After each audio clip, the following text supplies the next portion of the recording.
I'm going to be comparing the MCU to 300. The reason for that is because in part 1 of this series, I compared the MCU to Disney live action remakes. The MCU 1, I compared 300 to Sin City 301. So now I'm going to compare the MCU and 300.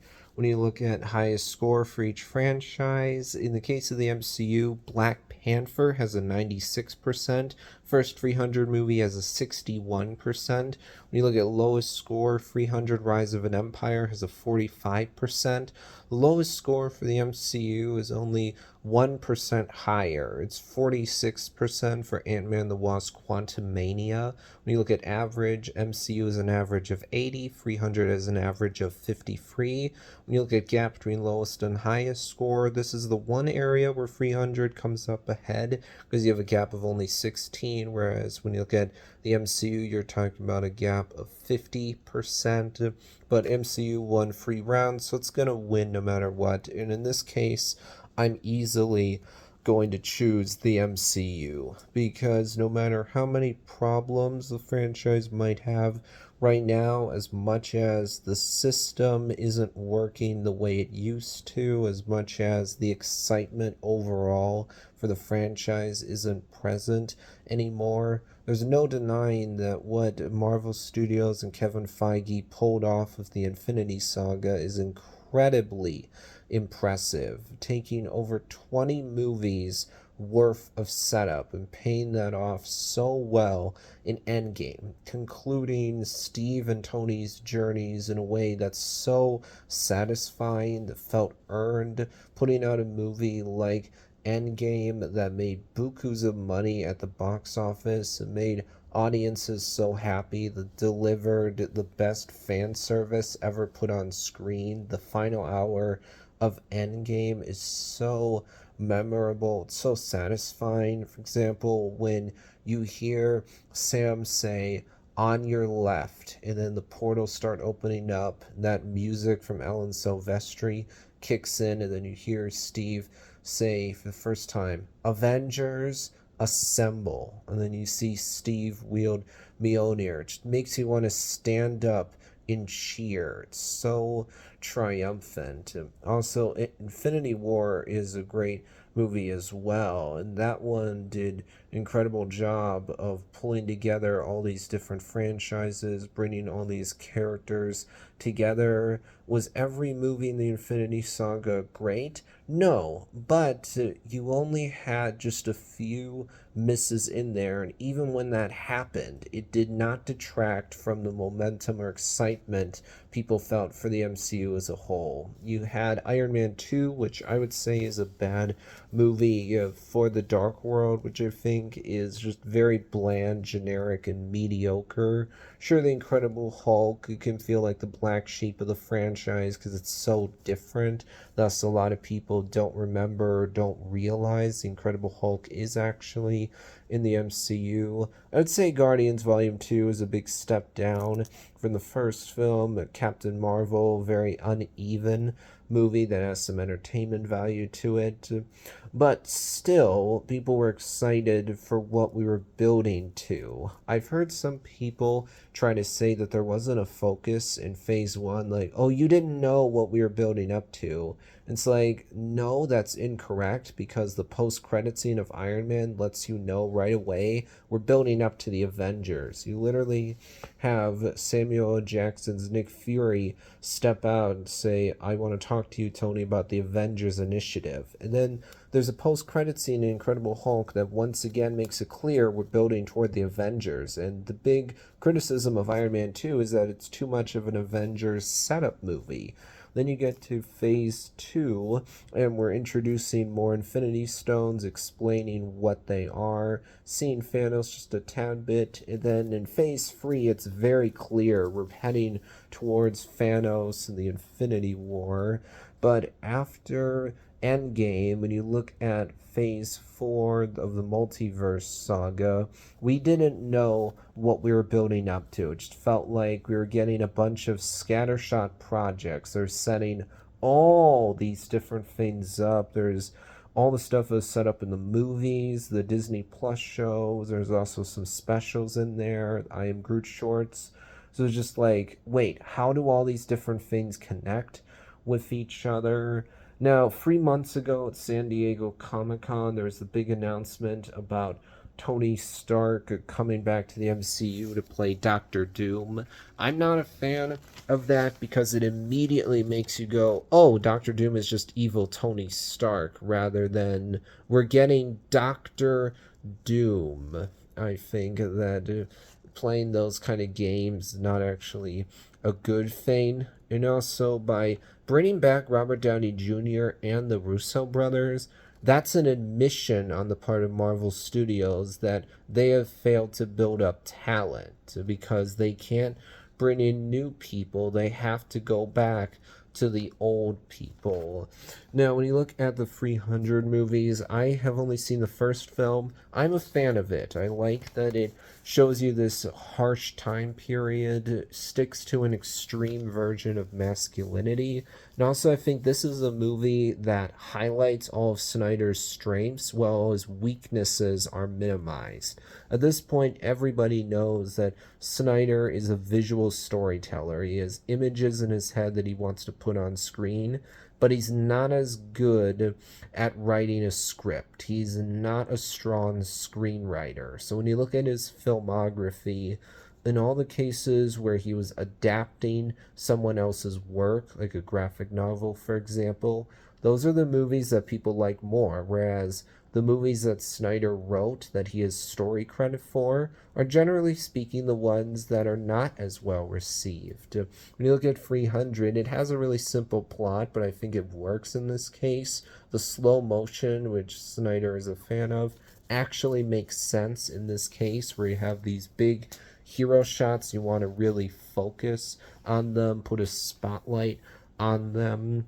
Also, I think the acting here is quite good. I like that you have brutal, intense action, and I think this is a really well done movie that is not bland or generic. Snyder had a vision and he stuck to it. But I definitely am going to choose the MCU over 300 because not only has there been some good content since Endgame, everyone will agree there's been good movies and shows. But also, if you think about it, here in America, the MCU is easily one of the biggest franchises around. Just think about how much money the movies have made. And yeah, when you look at foreign films, I mean, there's a lot of Godzilla movies, for example. I think there's a lot of Ultraman films, but obviously those are not as well known for people here in the US. Now, when you look at content after Endgame, one of the big problems is that, unlike in the Infinity Saga, where you would be introduced to a character and you knew you would be seeing them again soon in a reasonable amount of time, now, when we're introduced to a character, we don't know if we're ever going to see them again. Back in the day, you knew Tony Stark was one of the big stars of the MCU. Because when you look at the first 7 movies of the MCU, Tony is in 5 of them. He's in the post-credit scene of Incredible Hulk. He's in the first 3 Iron Man movies, which are the only standalone Iron Man movies. And he was also in the Avengers. And then you also knew Steve Rogers is one of the stars as well, because he was in Captain America the First Avenger, then he's in the Avengers, then he's in Captain America the Winter Soldier, then he's in Age of Ultron, then he's in Civil War. But nowadays, just think about this question: who are the Avengers? We don't know. Who are the stars of the franchise? We don't know. Are we ever going to see anyone from Moon Knight ever again or follow up on anything from that show? We don't know. It introduced a whole new mythology to the MCU. It introduced Egyptian gods. That should be a big thing, but nothing that happened in Moon Knight seems to affect anything else in the franchise. Also, are we ever going to see anybody from Shang-Chi and the Legend of the Ten Rings again? That movie came out 3 years ago, and we still don't know if we're ever going to see any of those characters again or follow up on any of the things that were set up in that movie. Also, Eternals came out 3 years ago, and we still don't know if we're ever going to see anybody from that movie again. Also, are we going to follow up on Thor being hunted by Zeus's son Hercules, which is set up in Thor Love and Thunder? When are we going to do classic traditional X-Men in the MCU, which was teased at the end of the Marvels? Yeah, we had Deadpool and Wolverine, but that's not classic traditional X-Men with Charles Xavier, the X-Mansion, Cyclops, Beast, Iceman, Storm, all the characters. Deadpool and Wolverine is just about a few of those characters. Also, when you think about it, the fact that Blade was announced 5 years ago, and then reports have made it clear that the movie's been cycling through writers and directors, and now Disney Marvel Studios, Kevin Feige have just flat out pulled Blade from the release schedule. That's pretty embarrassing, and it highlights that the system in place is just not working as well as it used to. When you combine that with several other things, like the fact that David Harbour publicly said that they reworked the ending of Black Widow. The American Chavez actress publicly said, "Hey guys, don't blame the writers if you don't like Doctor Strange 2. They asked for 33 rewrites." Reports have indicated that the ending of Ant-Man and the Wasp Quantumania was reshot a month before the movie came out. One of the big sites, Variety, put out an article talking about problems with the MCU. The CEO of Disney, Bob Chapek, I'm pretty sure, literally came out and said that we've put out too much content, and thus the quality has been it's been diluted. That is basically an admission that the MCU isn't as good as it used to be, without obviously directly saying the MCU sucks or anything like that. Because you know the CEO of Disney is not going to say something like that.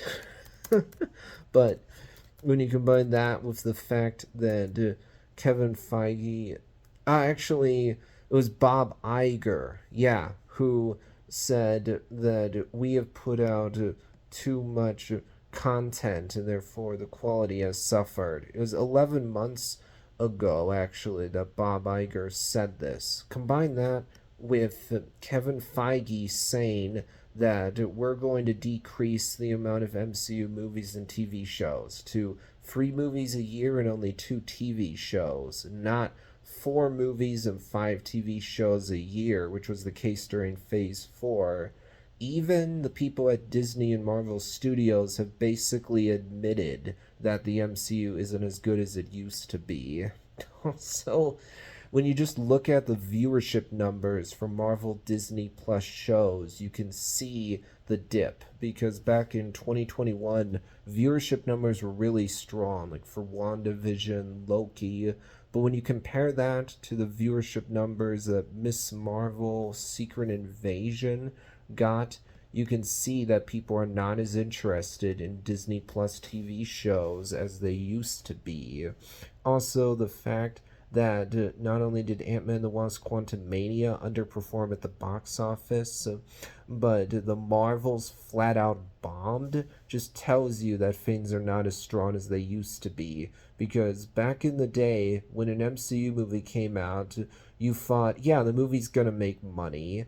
But now, we don't know if a new Marvel movie's gonna make money anymore. Also, I'm skeptical about Captain America 4. I hope it's good, but my confidence isn't that high because I'm not a big fan of Falcon and the Winter Soldier, and also the buzz and chatter has not at all been good for Captain America 4. Reports have not been particularly positive toward this movie, talking about reshoots, test screenings not going well. So we'll see how good that one ends up being. The fact that the Marvels had a second weekend drop of 78% is just horrible. I mean, think about it. So the Marvels had a bigger second weekend drop than Morbius and The Flash. Yikes. So overall, things are certainly not as strong of the MCU as they used to be. Of course, you've had good pieces of content. Pretty much everyone agrees that Guardians Volume 3 was a great conclusion to the MCU Guardians trilogy. A lot of people, including myself, think Shang-Chi and Legend of the Ten Rings is really good. I think Black Widow is a good movie that just should not have been the movie to kick off Phase 4. I think some of the TV shows like What If, Loki, Hawkeye have been quite good. I had a fun time with Deadpool Wolverine, got to see it in theaters.